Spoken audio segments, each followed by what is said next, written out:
ഇതാന്ന് പറയുന്ന ഒരു രീതിയാണ്. ഒരു വലിയ സൈലൻസാണ്. അവിടെ ഇവിടെയൊക്കെ കുറച്ച് ആളുകൾ ഇരിക്കുന്നുണ്ട് എന്നല്ലാതെ അത്ര ഒരു തിരക്കൊന്നും കാണാനില്ല. പക്ഷേ നാളെ അതിഭയങ്കരമായ തിരക്കാവും എന്നുള്ളതിന് സംശയമില്ല. ആ തിരക്ക് കൈകാര്യം ചെയ്യാനുള്ള സംവിധാനങ്ങൾ ദേവസ്വം ആലോചിച്ചിട്ടുണ്ട്. നേരത്തെ പറഞ്ഞ പോലെ 30,000 40,000 ആളുകൾക്ക് ഭക്ഷണം നൽകുക മാത്രമല്ല, വരുന്നവരെ മുഴുവൻ തൊഴിച്ചു വിടാൻ വേണ്ടിയിട്ട് പുലർച്ചെ 3 നിർമാല്യം കഴിഞ്ഞാൽ ഉടനെ തന്നെ കൊടിമരത്തിന് ചുവട്ടിലൂടെ നേരെ ആളെ വിടും. അപ്പോൾ വേഗം തൊഴുതു പോകാൻ പറ്റും ആളുകൾക്ക്. അതായത് കാത്തു നിൽക്കാതെ വേഗം തൊഴുതു പോകത്തക്ക വിധത്തിൽ കൊടിമരത്തിന് അവിടെ നിന്ന് നേരെ ആളുകളെ 2 വരിയായിട്ട് അകത്തേക്ക് വേഗം വിടും. അപ്പോൾ ഒരു നോക്ക് കാണാൻ പറ്റും. പിറന്നാൾ ദിനത്തിൽ കണ്ണനെ ഒരു നോക്ക് ആളുകൾക്ക് കാണാൻ പറ്റും. വന്ദേ ഭാരത് എന്നാണ് ഇങ്ങനെ നേരെ വിടുന്നതിനുള്ള ഈ ദേവസ്വം ആളുകളുടെ ഇടയിലുള്ള ഒരു ഭാഷ അതാണ്. വന്ദേ ഭാരത് വിടുക എന്ന് പറഞ്ഞാൽ നേരിട്ട് വിടുക. മറ്റേതെന്താ വെച്ചാൽ കോണിയൊക്കെ കയറി അവിടെ ക്യൂ നിന്ന് ഒരു സാവകാശമുണ്ട്.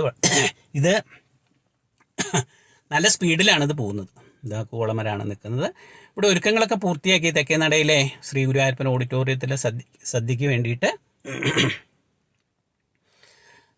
വേണ്ടിയിട്ട് ഇതാ ഒരുക്കങ്ങളായി. കസേരകളൊക്കെ ഇട്ടു. പിന്നെ ആളുകൾക്ക് ഇരുന്ന് ഭക്ഷണം കഴിക്കാവുന്ന, പ്രസാദം ഇട്ട് കഴിക്കാവുന്ന, പിറന്നാൾ സദ്യ കഴിക്കാവുന്ന വിധത്തിലുള്ള ഒരുക്കങ്ങളൊക്കെ ഇങ്ങനെ നടന്നുകൊണ്ടിരിക്കുകയാണ്. ഫൈനൽ ടച്ചാണ്. അപ്പോൾ നാളെ ഇപ്പോൾ രാവിലെ 9 മണിക്ക് തുടങ്ങും സദ്യ. 9 മണിക്ക് സ്റ്റാർട്ട് ചെയ്യും. 9 മണിക്ക് സദ്യ തുടങ്ങിക്കഴിഞ്ഞാൽ 2 മണി വരെ ക്യൂവിൽ നിൽക്കുന്നവർക്ക് മുഴുവൻ ഭക്ഷണം കൊടുക്കും. 2 മണിക്ക് അവസാനിപ്പിക്കുമെന്നല്ല, 2 മണിക്ക് ക്യൂ ക്ലോസ് ചെയ്യും. ആ 2 മണിക്ക് ക്ലോസ് ചെയ്ത ക്യൂവിലെ ആളുകൾ ഭക്ഷണം കഴിക്കുമ്പോഴേക്കും ഒരു 4 മണി ഒക്കെ ആവും. അത്ര നേരമൊക്കെ ഉണ്ടാവും. 2 സ്ഥലത്തും കൂടെ ഒരു 10,000-2,000 ആൾക്ക് ഇരിക്കാവുന്ന ഒരു സംവിധാനമാണ് ഉണ്ടാക്കിയിട്ടുള്ളത്. അപ്പോൾ ഒരു 20 പന്തിയെങ്കിലും വിളമ്പേണ്ടി വരും. ഇലുമിനേഷനൊക്കെ പൂർത്തിയായിട്ടുണ്ട്. കിഴക്കേ നടയിലേക്ക് പോകുമ്പോൾ കണ്ടില്ലേ, തിരക്ക് കുറവാണ്. ആളുകളില്ല എന്നോർത്ത് അങ്ങനെ സന്തോഷിക്കേണ്ട. ആളുകളിപ്പോൾ എത്തിക്കോളും. ഇന്ന് രാത്രിയോടുകൂടി തന്നെ ക്ഷേത്ര പരിസരം ആകെ നിറഞ്ഞു കവിയുന്നുള്ള കാര്യത്തിന് യാതൊരു സംശയവുമില്ല.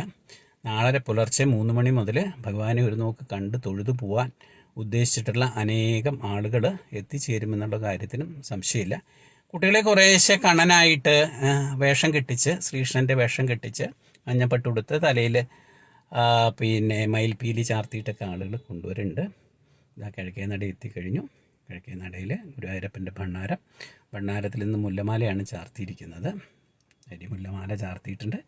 ആളുകൾ ഇതാ അവിടെ നിന്ന് തൊഴുണ്ട്. സുഖമായിട്ട് അവിടെ നിന്ന് തൊഴാൻ പറ്റുന്നുണ്ട്. ആളുകൾ ധാരാളമായിട്ട് ഇവിടെ നിന്ന് ഇപ്പോൾ കാണാം. കാരണം എന്താ വെച്ചാൽ ശിവേലി ആയിട്ടില്ല. അതുകൊണ്ട് അകത്തേക്ക് നേരെ നമുക്ക് നോക്കിയാൽ ഗുരുവായൂരപ്പൻ്റെ സ്വർണ്ണ ശ്രീലകം കാണാം. അവിടുത്തെ മുഴുവൻ വിളക്കുകളും ഒരു തടസ്സമില്ലാതെ കാണാൻ പറ്റും.